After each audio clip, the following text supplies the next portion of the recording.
1월 18일 월요일 하나님의 인도하심. 어떤 은행에서 실수로 12만 달러를 한 부부의 계좌에 입금시켰는데 그들은 그 돈으로 흥청망청 쇼핑을 했습니다. 밀린 청구서들을 갚는 것뿐만 아니라 SUV 1대, 캠핑카 1대, 거기다 사륜 자동차 2대를 더 샀습니다. 예금의 오류를 발견한 은행은 부부에게 그 돈을 반환해 달라고 했는데 불행히도 그 돈을 다 쓴 후였습니다. 그래서 그들은 절도 중범죄로 기소되었습니다. 지역 법원에 나온 남편은 기자에게 우리는 잘못된 법률 자문을 받았습니다 라고 말했습니다. 이 부부는 나쁜 자문을 따르면, 그래서 남의 돈을 쓰면 인생을 망칠 수 있다는 것을 배웠습니다. 반대로 시편은 우리의 인생을 망치지 않는 현명한 조언을 나눕니다. 진정으로 만족한 삶을 사는 사람, 곧 복 있는 사람은 하나님을 섬기지 않는 자들의 조언을 따르지 않는다고 기록합니다. 시편은 어리석고 악한 조언은 보이지 않는 위험과 큰 대가를 치를 수 있음을 알고 있습니다. 또한 그들은 영원하고 흔들리지 않는 성경의 진리를 따르며 기쁨을 찾으며 그 진리에 사로잡히게 됩니다. 묵상합니다. 2절. 그들은 하나님의 인도하심에 복종하면 평안과 결실을 얻게 된다는 것을 깨달았습니다. 3절. 우리도 진로, 돈, 관계 등에 대하여 크고 작은 결정을 내릴 때 성경에 기록된 하나님의 지혜와 신실한 조언, 성령의 인도하심을 구하길 바랍니다. 삶을 망치지 않고 만족스럽게 살기 위해 하나님의 인도하심은 꼭 필요하며 또 신뢰할 만합니다. 말씀. 복 있는 사람은 악인의 꾀를 따르지 아니하며 죄인들의 길에 서지 아니하며 오만한 자들의 자리에 앉지 아니하고. 시편 1편에서 1절. 찬송 427장 마음 가난한 사람. 기도. 제가 모르는 것들에 대해 하나님의 조언을 구하기 전에 하나님을 사랑하고 이웃을 사랑하는 일을, 그리고 제가 알고 있는 것들을 먼저 실천할 수 있게 도와주소서. 아멘. 아래의 빨간색 구독 글자를 누르시어 더 많은 전도의 열매를 맺으시길 기도합니다. 1월 19일 화요일 영원한 것을 위해. 프랑스의 화가 르누아르는 빛의 화가 모네와 비견될 정도로 인상파의 중요한 화가였습니다. 그런데 노년의 손가락에 루머티즘이 걸려 극심한 통증을 앓았습니다. 당시 그의 나이는 이미 70세가 넘었고 세상이 인정하는 걸작도 수십 점이나 있던 상황이었기에 붓을 놓고 요양을 해도 충분했지만 그는 죽는 순간까지 그림을 그렸습니다. 이 상황을 딱하게 여긴 친구가 하루는 찾아와 걱정하며 물었습니다. 자네가 앓고 있는 병은 약도 없다고 들었네. 이제 그만 쉬어도 될 텐데 그렇게까지 그림에 집착하는 이유가 뭔가? 르누아르는 그림을 그리던 손을 놓지 않고 대답했습니다. 고통은 순간이지만 내가 그린 그림의 아름다움은 영원하거든. 르누아르는 그렇게 죽을 때까지 고통을 참아가며 그림을 그렸고, 그가 아프기 시작하고 나서 그린 용녀들과 같은 작품들은 파리 인상파 미술관에서 르누아르의 대표작으로 여겨 거액을 주고 구입해 지금도 소장하고 있습니다. 에콰도르의 아우카족에게 선교를 하다가 죽은 짐 엘리엇은 영원한 것을 얻고자 영원하지 않는 것을 버리는 자는 바보가 아니다 라는 말을 남겼습니다. 때로는 고통스럽더라도, 때로는 인내해야 하더라도 지금 우리의 삶을 투자해야 할 것은 거룩한 하나님의 나라와 주님의 명령임을 잊지 마십시오. 오늘의 말씀. 내 육체와 마음은 쇠약하나 하나님은 내 마음의 반석이시요 영원한 분깃이시라. 시편 73편 26절. 오늘의 찬송 546장 주님 약속하신 말씀 위에서.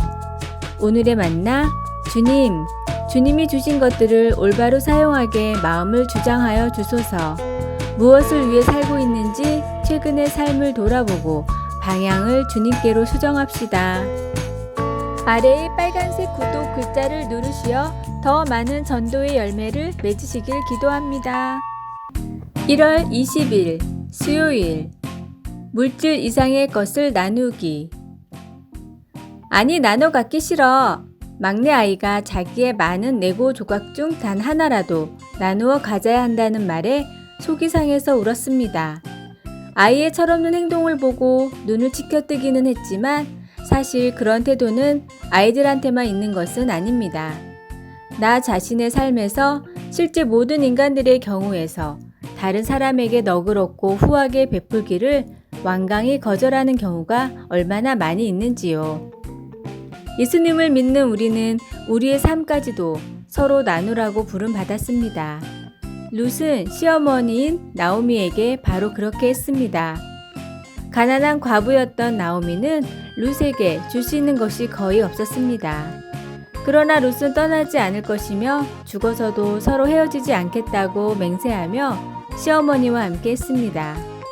룻은 나오미에게 어머니의 백성이 나의 백성이 되고 어머니의 하나님이 나의 하나님이 되시리니 라고 말하면서 사랑과 연민의 마음으로 연로한 시어머니를 너그럽게 대했습니다. 이런 식으로 우리의 삶을 나누는 것이 쉽지는 않겠지만 우리는 이 같은 관용이 가져다주는 열매를 기억해야 합니다. 룻은 나오미와 삶을 함께 하면서 나중에 아들을 낳았는데 그 아들이 다윗 왕의 할아버지가 됩니다.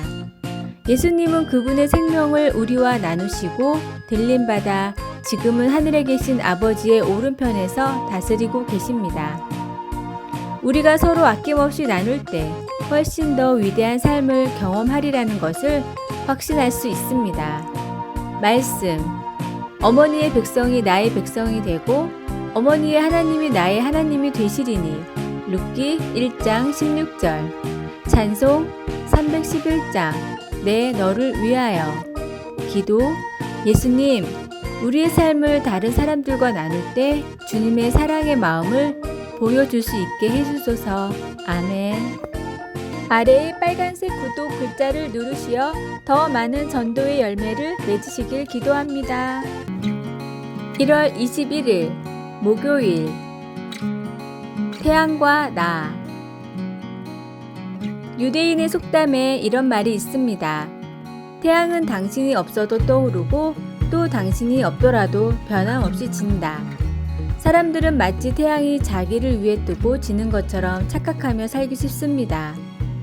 미국의 벤자민 플랭클린이 청년 시절 청운의 꿈을 품고 도회지로 나가기 전 교회의 목사님을 찾아가 물었습니다.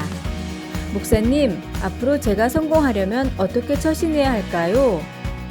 목사님은 한참 동안 아무런 대답이 없었습니다.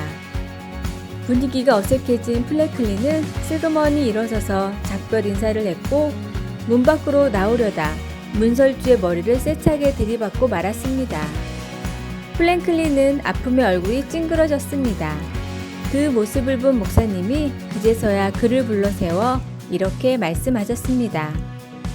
자네, 앞으로 어디를 가든지 고개를 좀 수그리고 다니게. 그리고 무슨 일을 당해도 밝은 표정을 잃지 말게나. 그러면 틀림없이 성공할 것세. 이 말은 프랭클린의 가슴에 깊이 새겨졌습니다. 그렇다. 내가 누구를 만나든지 겸손하게 대하고 아무리 싫은 사람을 만나도 마음에 들지 않는 일을 하더라도 환한 표정을 잃지 말자. 이것은 그의 좌우명이 되어 플랭클린은 모든 이에게 존경받는 참으로 귀한 일꾼이 되었으며 당대의 가장 성공적인 인물로 추앙받게 됩니다. 자기를 다른 사람보다 뛰어나다고 여기지 말라고 성경은 말씀합니다. 재물이나 권력을 자랑할 것이 아니라 오로지 모든 것을 주시고 당신 자신까지 기꺼이 내어주신 하나님을 자랑하시기를 바랍니다. 오늘의 말씀. 사람의 마음의 교만은 멸망의 선봉이요 겸손은 종교의 길잡이니라. 잠언 18장 12절. 오늘의 찬송 85장. 구주를 생각만 해도. 오늘의 만나. 성도는 존귀하나 그 근본이 흙에서 나왔음을 알고 겸손해야 합니다. 그래야만 교만을 이길 수 있습니다. 아래의 빨간색 구독 글자를 누르시어 더 많은 전도의 열매를 맺으시길 기도합니다. 1월 22일 금요일. 무엇을 포기할 수 없습니까? 포기할 수 없는 게 하나 있다면 그게 무엇입니까? 라디오 방송 진행자가 물었습니다. 그러자 청취자들이 전화를 걸어 흥미있는 답들을 내놓았습니다. 어떤 사람들은 가족이라고 말했는데 그런 사람들 중에는 사별한 아내에 대한 기억을 나누어진 남편도 있었습니다. 또 어떤 사람들은 음악을 해서 생계를 꾸린다든가 어머니가 되겠다는 등 자신이 지닌 꿈을 포기할 수 없다고 말했습니다. 우리 모두에게는 사람이나 열정, 소유물 등 포기할 수 없는 아주 소중히 여기는 것들이 있습니다. 호세아서에서 하나님은 자신이 택하신 소중한 백성 이스라엘을 포기하지 않겠다고 말씀하십니다.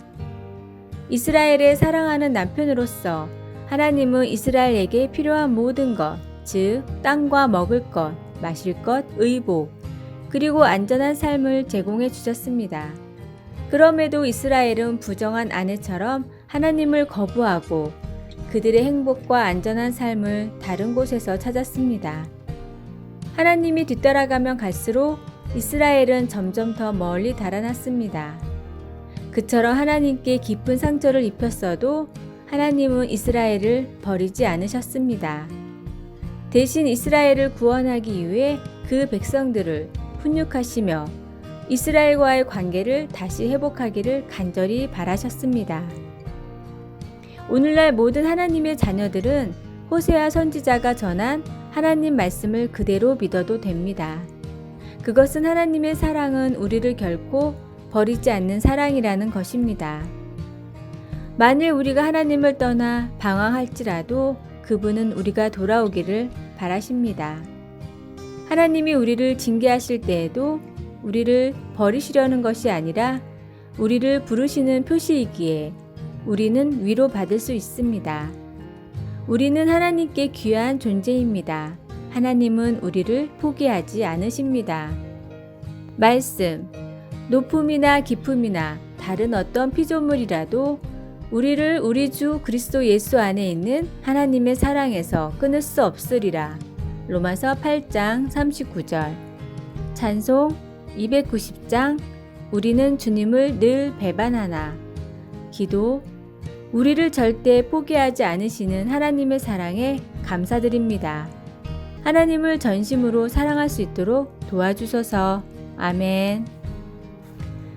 아래의 빨간색 구독 글자를 누르시어 더 많은 전도의 열매를 맺으시길 기도합니다.